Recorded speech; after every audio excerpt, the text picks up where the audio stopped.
This topic is substances versus symbols, right? And this is very relevant when we're looking at just basically the concepts of red pill versus blue pill and people's mindsets, right? Because both the red pill and the blue pill are based on those symbols, but it's just your return on investment when it comes to those symbols and trying to base things off of a surface level criteria, right? That's the symbols versus substance, right?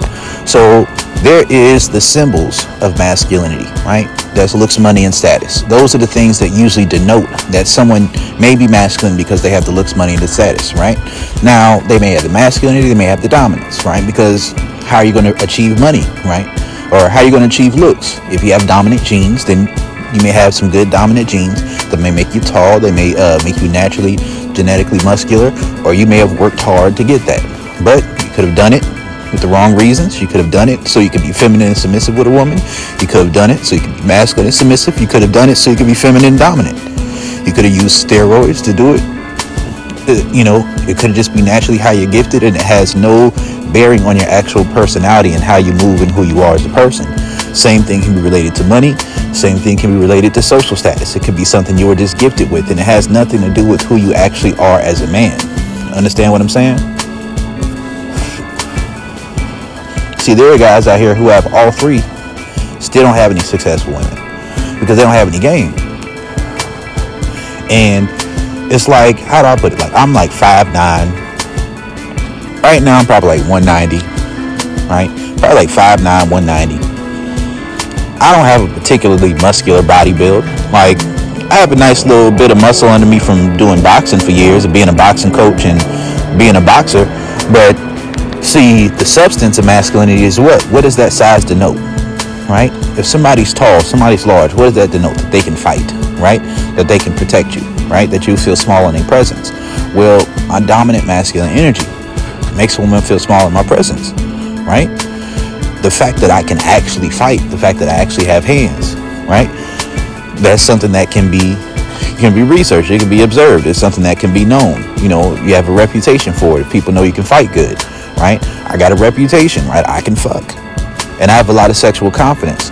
So when it comes to the substance and the symbols of masculinity, sometimes looks denote the substance, the symbol of masculinity, that maybe the sex will be good, but really it's just a validational thing.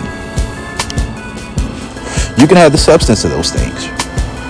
Now you gotta have enough of the symbols, or have enough of the energy that exudes from the substance, so that those things can align, so that those things can integrate, so that you can actually attract women with that, right? Because you can be as good at sex as you want to be if your sexual energy is repressed. I knew plenty about sex. I'm blessed, right? I knew plenty about it. I was about the same size since I was like 13, 14 years old, and that didn't help me have any success with women, because unless a woman can see that in a way that doesn't make it seem like you're just trying to get validation, right?